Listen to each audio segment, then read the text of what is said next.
guys, welcome back to Twin Lab Channel.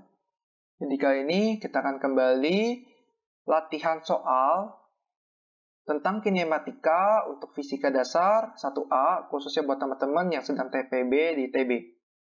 Oke, kembali soal ini saya ambil dari buku Halliday nomor 15, chapter 4 ya teman-teman. Oke, kita langsung masuk ke soalnya. Sebuah partikel meninggalkan titik awalnya atau titik asalnya dengan sebuah kecepatan awal V yaitu 3i meter per sekon dan dengan sebuah percepatan konstan yaitu A sama dengan min 1i min 0,5j meter per sekon kuadrat. Pertanyaannya adalah ketika dia mencapai jarak maksimum pada sumbu X, berapakah percepatannya dan posisinya dalam vektor?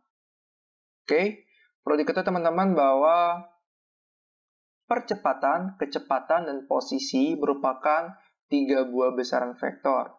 Artinya apa?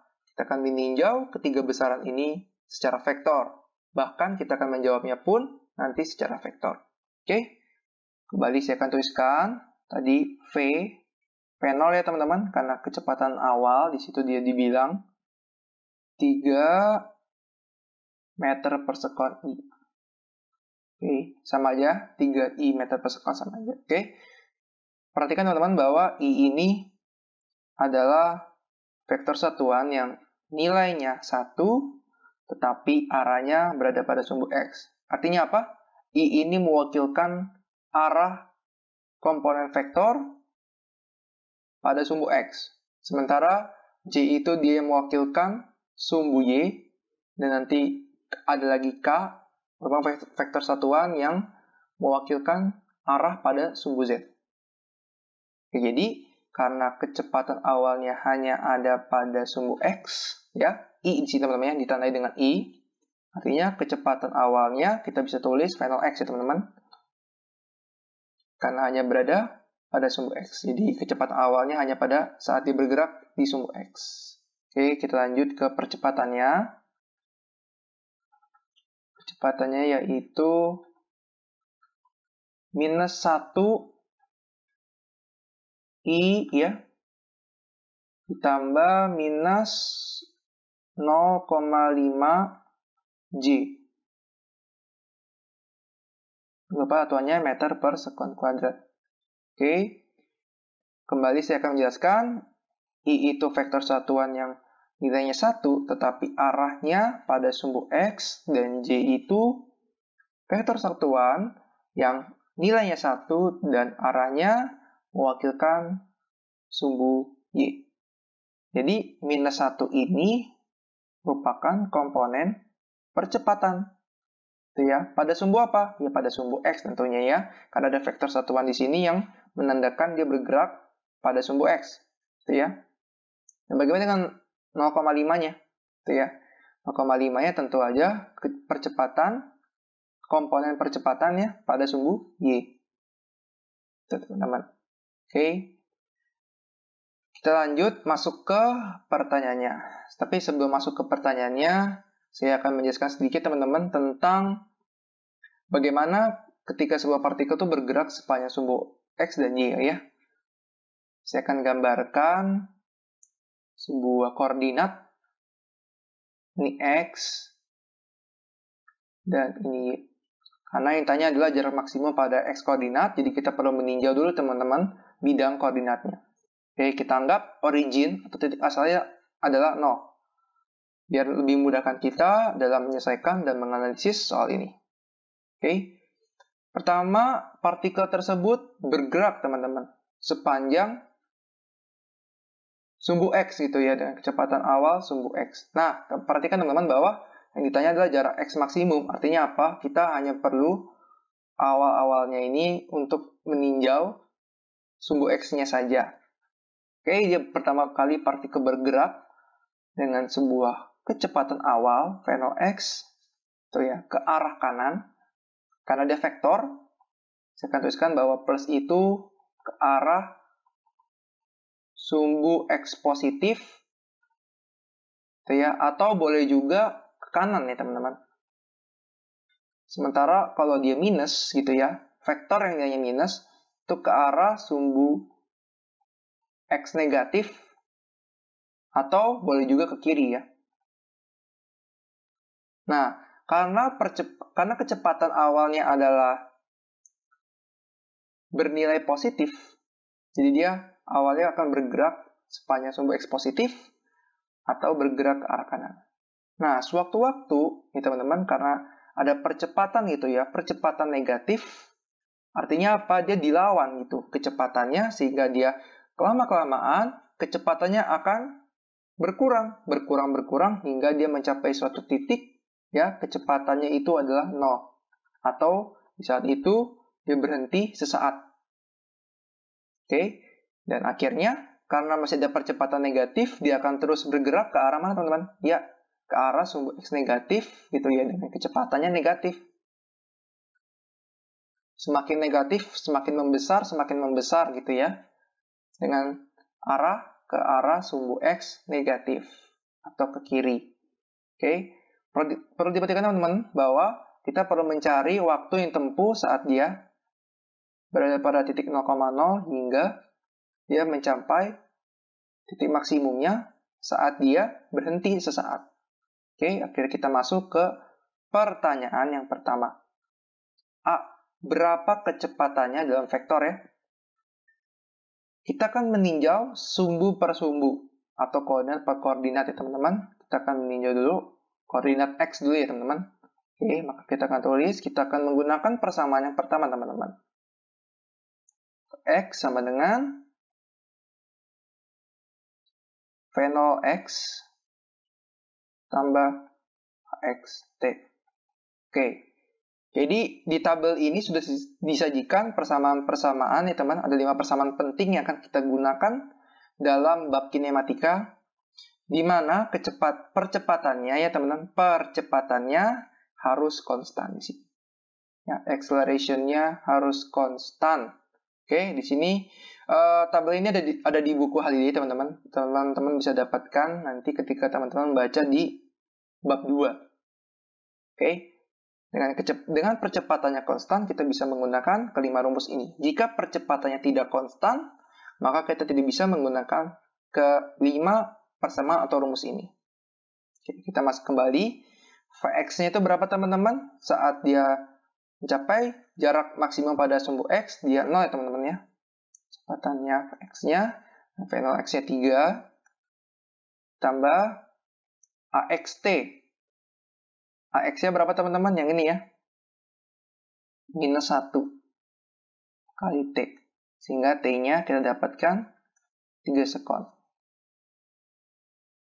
Jadi untuk mencapai jarak maksimum pada sumbu X, kita membutuhkan waktu selama 3 sekon. Jadi partikelnya akan bergerak selama 3 sekon, hingga akhirnya dia berhenti sesaat gitu ya, pada sumbu X. Nah, sekarang kita tinjau kecepatannya pada sumbu Y. Vy gitu ya. V0Y tambah AY T. Oke, saya pindahkan ke sini. Dapatkan ya. Vy berapa teman-teman? Ditanya teman-temannya Vy ya. Vy. V0Y-nya berapa teman-teman? Tidak ada ya teman-temannya, karena tidak ada kecepatan awal di sumbu Y ya. Hanya ada pada sumbu X. Kita tulis 0. Ditambah AYT. AY-nya berapa teman-teman? Minus 0,5. Dan waktunya sama 3. Maka kita akan dapatkan bahwa komponen kecepatan pada sumbu Y ya adalah minus, jangan lupa ini meter per sekon, minus 1,5 meter per sekon C. Jangan lupa vektor satuannya. Oke, jadi kita bisa menuliskan vektor kecepatannya XI tambah VY C. Oke, maka kita dapatkan vektor V-nya adalah Vx-nya berapa teman-teman? 0 ya. Karena dia sama mencapai titik maksimumnya pada sumbu X, dia kecepatannya 0. Maka kita tidak usah perlu tuliskan Vxi. Nah, sekarang kita masuk ke Vj. Vj yang ini teman-teman ya. Minus 1,5 meter per sekon G.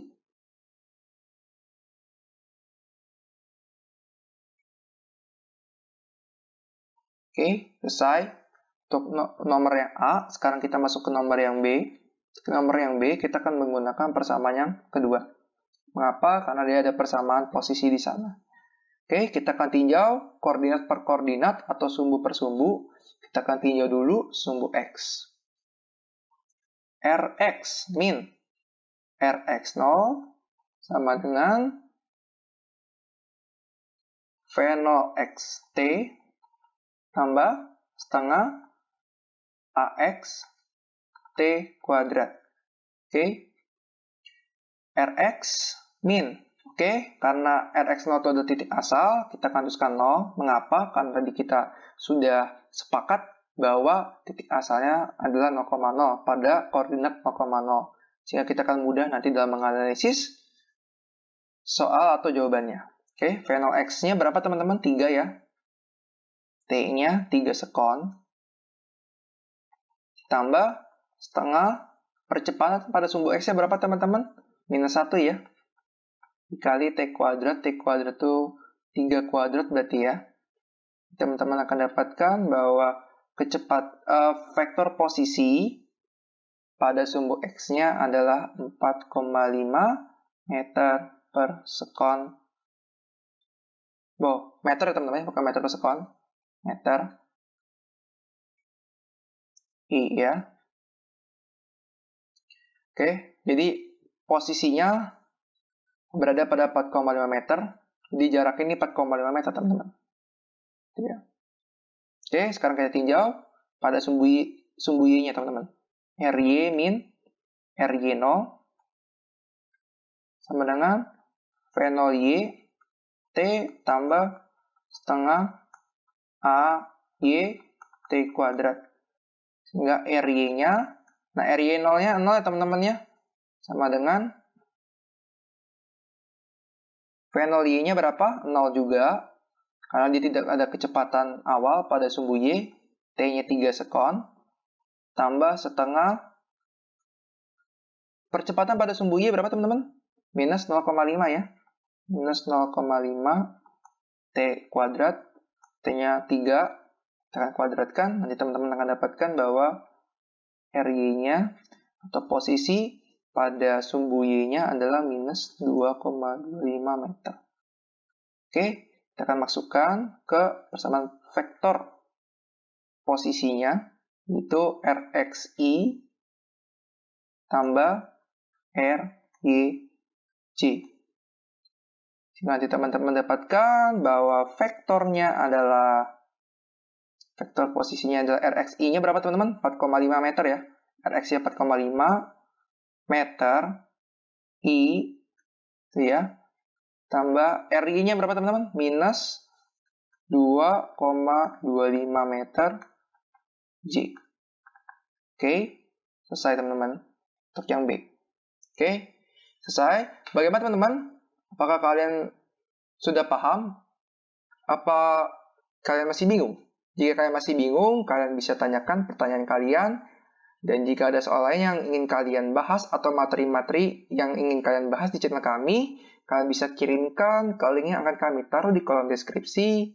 Dan jangan lupa, jika kalian suka dengan video ini, kalian bisa like video ini dan subscribe channel kami, karena kami akan terus membahas soal-soal atau materi-materi seru dan tentunya bermanfaat buat teman-teman semua. Oke, so see you next video.